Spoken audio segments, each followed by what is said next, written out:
ಇಂದು ಚಿಕ್ಕಬಳ್ಳಾಪುರ ಜಿಲ್ಲಾಧಿಕಾರಿ ಕಚೇರಿಯ ಜಿಲ್ಲಾ ಪಂಚಾಯತ್ ಸಭಾಂಗಣದಲ್ಲಿ ಜಿಲ್ಲಾ ಮತ್ತು ತಾಲೂಕು ಮಟ್ಟದ ಅಧಿಕಾರಿಗಳ ಜೊತೆ 3 ತಿಂಗಳಿಗೊಮ್ಮೆ ನಡೆಯುವ ತ್ರೈಮಾಸಿಕ ಸಭೆಯಲ್ಲಿ ಚಿಕ್ಕಬಳ್ಳಾಪುರ ಜಿಲ್ಲಾ ಉಸ್ತುವಾರಿ ಸಚಿವ ಡಾಕ್ಟರ್ ಎಂಸಿ ಸುಧಾಕರ್ ಅಧ್ಯಕ್ಷತೆಯಲ್ಲಿ ಹಮ್ಮಿಕೊಳ್ಳಲಾಗಿತ್ತು. ಆದರೆ ಪ್ರತಿ ಇಲಾಖೆ ಅಧಿಕಾರಿಗಳ ಜೊತೆ ದೀರ್ಘ ಚರ್ಚೆ ನಡೆಸಿ ಮಾಹಿತಿ ಪಡೆಯುತ್ತಿದ್ದರೆ ಸಭೆಯಲ್ಲಿದ್ದ ಕೆಲ ಅಧಿಕಾರಿಗಳು ಮೊಬೈಲ್ ಬಳಕೆಯಲ್ಲಿ ಮಗ್ನರಾಗಿದ್ರು.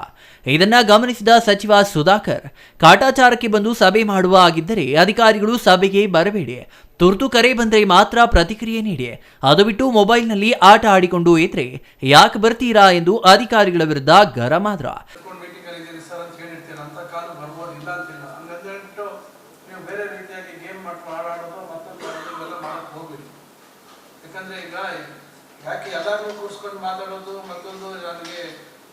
ಅದಕ್ಕೆ ಡಿವೈಡ್ ಮಾಡಿ ಮಾಡೋಣ ಅಂತಿದ್ವಿ. ಮತ್ತೆ ಪದೇ ಈಗ ಎಲ್ಲರಿಗೂ ವಿಷಯ ಗೊತ್ತಿರೋದ್ರಿಂದ ಆದಷ್ಟು ಬೇಗ ಇದನ್ನು ರಿವ್ಯೂ ಮಾಡೋಣ ಅಂತ ಹೇಳಿ ಸುಮ್ಮನೆ ಕಾಟಾಚಾರಕ್ಕೆ ರಿವ್ಯೂ ಮಾಡೋದು ಮತ್ತೊಂದು ಮಾಡೋದಕ್ಕೂ ಅಥವಾ ಪ್ರಗತಿ ಪರಿಶೀಲನೆ ಮಾಡುವಂಥದ್ದು ಒಳ್ಳೆಯದಲ್ಲ ಅಂತೇಳಿ ನಾವು ಡೀಟೇಲ್ ಆಗಿ ಹಲವಾರು ವಿಚಾರಗಳನ್ನು ನಾವು ಚರ್ಚೆ ಮಾಡ್ತಾ ಇರೋದು. ಸಭೆಯಲ್ಲಿ ತೀವ್ರ ಆತಂಕ ಸೃಷ್ಟಿಸಿರುವ ಡೆಂಗಿ ಪ್ರಕರಣಗಳ ಕುರಿತು ಚರ್ಚೆ ನಡೆಯಿತು.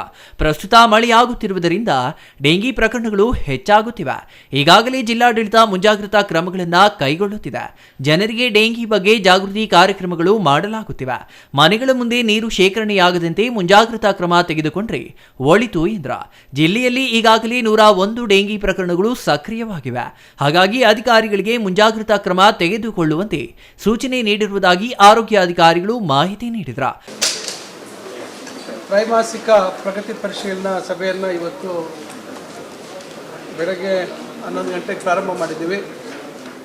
ಮೊದಲನೇದಾಗಿ ಇವತ್ತೇನು ಡೆಂಗು ಇವತ್ತು ದೊಡ್ಡ ಮಟ್ಟದಲ್ಲಿ ಮಳೆ ಜಾಸ್ತಿ ಆದ ಕಾರಣದಿಂದ ಇವತ್ತು ದೊಡ್ಡ ಮಟ್ಟದಲ್ಲಿ ಇವತ್ತು ಡೆಂಗು ಪ್ರಕರಣಗಳು ಇವತ್ತು ಹೆಚ್ಚು ಇವತ್ತು ಬರ್ತಾ ಇರೋದ್ರಿಂದ ಈಗಾಗಲೇ ಜಿಲ್ಲಾಡಳಿತ ಹಲವಾರು ಮುಂಜಾಗ್ರತಾ ಕ್ರಮಗಳನ್ನು ತೆಗೆದುಕೊಂಡು ಏನೇನು ಜನರಿಗೆ ಇದ್ರ ಬಗ್ಗೆ ಮಾಹಿತಿ ಕೊಡಬೇಕು, ಏನೇನು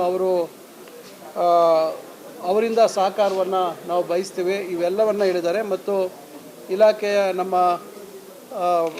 ನೀರು ಇದು ಏನು ಸ್ಟ್ಯಾಗ್ನೇಟೆಡ್ ವಾಟರ್ ಅನ್ನೋದಕ್ಕಿಂತ ಫ್ರೆಶ್ ವಾಟರ್ ಎಲ್ಲಿ ಸ್ಟ್ಯಾಗ್ನೇಷನ್ ಆಗುತ್ತೆ ಅದರಿಂದ ಉತ್ಪತ್ತಿ ಆಗ್ತಕ್ಕಂಥ ಒಂದು ಸೊಳ್ಳೆ ಏನು ಹಗಲೊತ್ತು ಕಚ್ಚತಕ್ಕಂಥ ಸೊಳ್ಳೆ, ರಾತ್ರಿ ಕಚ್ಚತಕ್ಕಂಥ ಸೊಳ್ಳೆ ಇಲ್ಲ, ಓಕೆ, ಇಡೀಸ್ ಈಜಿಪ್ಟಿಸ್ ಅಂತ ಹೇಳಿ ಇವತ್ತು ಇರ್ತಕ್ಕಂಥ ಸೊಳ್ಳೆ.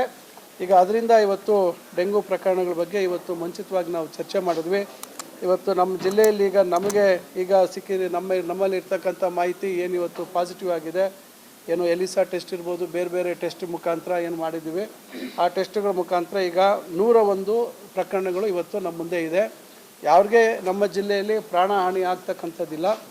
ಆದ್ದರಿಂದ ಇವತ್ತು ಎಲ್ಲ ಮುಂಜಾಗ್ರತಾ ಕ್ರಮಗಳನ್ನು ತೆಗೆದುಕೊಳ್ಳೋದಕ್ಕೆ ಸೂಚನೆ ಕೊಟ್ಟಿದ್ದೀವಿ. LED ಸ್ಕ್ರೀನ್ ಇರುವಂಥ ವಾಹನನೂ ನೀವಿಟ್ಟು ಹಳ್ಳಿಗಳಲ್ಲಿ ಇದ್ರ ಬಗ್ಗೆ ತಿಳುವಳಿಕೆ ಕೊಡಬೇಕು ಅಂತ ಹೇಳ್ತಾ ಇದ್ದೀವಿ. ಅದನ್ನು ಕೂಡ ನಾವು ಮಾಡುವಂಥದ್ದಕ್ಕೆ ಪ್ರಯತ್ನ ಮಾಡ್ತಾ ಇದ್ದೀವಿ.